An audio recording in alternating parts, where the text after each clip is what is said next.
Hello বন্ধুরা, আজকে তোমাদের সাথে শেয়ার করব খুব টেস্টি মজার একটা রেসিপি। আর খুব অল্প টাইমের মধ্যেই তৈরি হয়ে যাবে। একঘেয়েমি রেসিপি খেয়ে যদি বোর হয়ে থাকো তাহলে এই রেসিপিটা একবার ট্রাই করো। আশা করছি এই রেসিপি সবার কাছে খুব প্রিয় হয়ে যাবে। এখানে কিছু মশলা নিয়ে নিয়েছি আর তার সাথে নিয়ে নিয়েছি সিদ্ধ ডিম। ডিমটাকে প্রথমে এইভাবে কেটে নিচ্ছি হালকা করে, কারণ এখানে ডিমগুলোকে ভেজে নেব। আর এভাবে কেটে না নিলে অনেক সময় ডিম ব্লাস্ট হয়ে যায়, তাই এইভাবে কেটে নিচ্ছি।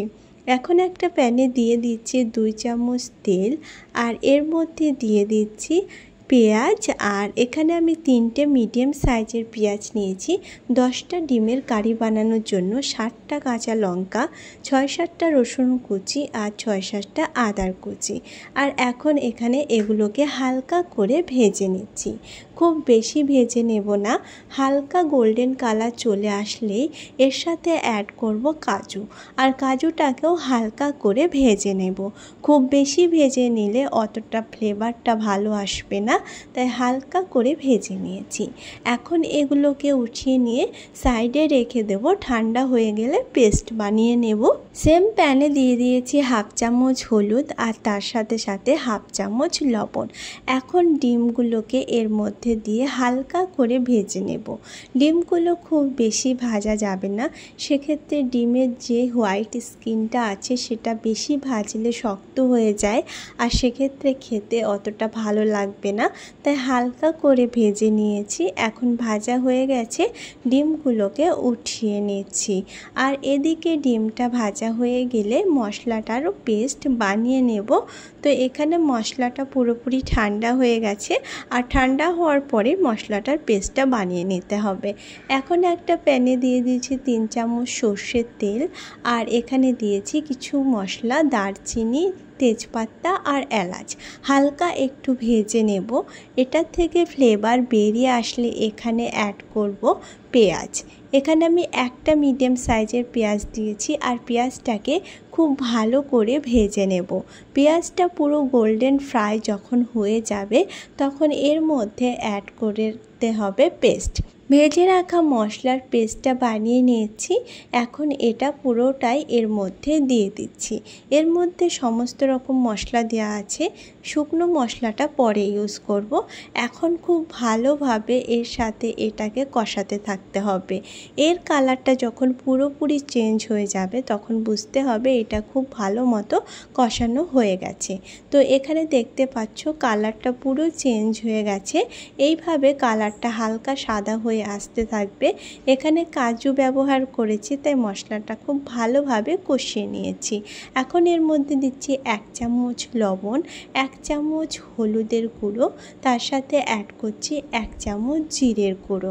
এখানে আমি শুকনো লঙ্কার গুঁড়ো ব্যবহার করছি না, তবে যদি নিজের পছন্দ হয় সামান্য শুকনো লঙ্কার গুঁড়ো অ্যাড করা যাবে। এখন এই মশলাটাকে খুব ভালোভাবে আরও একবার কষিয়ে নিয়েছি। এখন দেখতে পাচ্ছ মশলা থেকে তেলটা উপরের দিকে চলে আসছে। এখন বুঝতে হবে মশলাটা খুব ভালো মতো কষানো হয়ে গেছে। মশলা থেকে এরকম তেল ছাড়তে হবে, তখনই মশলার মধ্যে অ্যাড করতে হবে দই। এখানে আমি টক দই ব্যবহার করব। 1/2 কাপ টক দই নিয়েছি। এখানে 10টা ডিমের কারি বানাচ্ছি, আর সেই অনুযায়ী এখানে ইনগ্রিডিয়েন্টসগুলো ব্যবহার করেছি। 1/2 কাপ টক দই ইউজ করেছি। আর এখানে দইটা অ্যাড করার সময় ফ্লেমটাকে অবশ্যই লো রাখতে হবে। অনেক সময় ফ্লেম হাই থাকলে দই ফেটে যায়, খুব ভালোভাবে গ্রেভির সাথে মিক্স হতে চায় না, তাই যে কোনো সময় দই অ্যাড করলেই ফ্লেমটাকে লো রেখে দিতে হবে। এখন এই মশলাটাকে আরও 2 মিনিট ধরে কষিয়ে নিয়েছি। আর এখানে দেখতে পাচ্ছ মশলাটা এরকম তেলের থেকে একদম আলাদা হয়ে যাচ্ছে। আর এখন বুঝতে হবে মশলাটা পুরোপুরি রেডি হয়ে গেছে। এখন এর মধ্যে অ্যাড করব ভেজে রাখা ডিমগুলো। এইভাবে এই ডিমের কারিটা বানালে রুটি, পরোটা বা নানের সাথে খেতে খুব ভালো লাগে। রুটির সাথে বানিয়ে দেখো একবার, সবার খুবই পছন্দ হবে। এখন গ্রেভির সাথে ডিমটাকে আরও কিছুক্ষণ ধরে কষিয়ে নিচ্ছি। তারপরে এখানে অ্যাড করব জল। ডিমের এই কারি রেসিপিটা আমি রুটির সাথে সার্ভ করেছি, খেতে অসাধারণ লেগেছে। তবে নিজের পছন্দ মতো যে কোনো কিছুর সাথে এটাকে সার্ভ করা যাবে। এখন খুব ভালো মতো কষিয়ে নেওয়ার পরে এখানে দিয়েছি গরম জল। এখানে আমি নিজের পছন্দ মতো জলটা ব্যবহার করতে বলবো।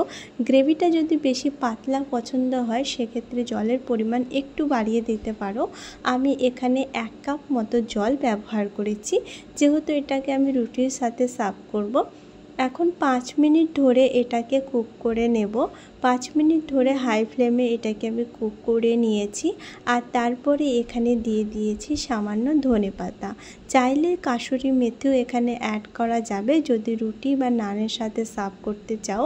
তো এখানে এখন এই এগের কারিটার রেসিপি তৈরি।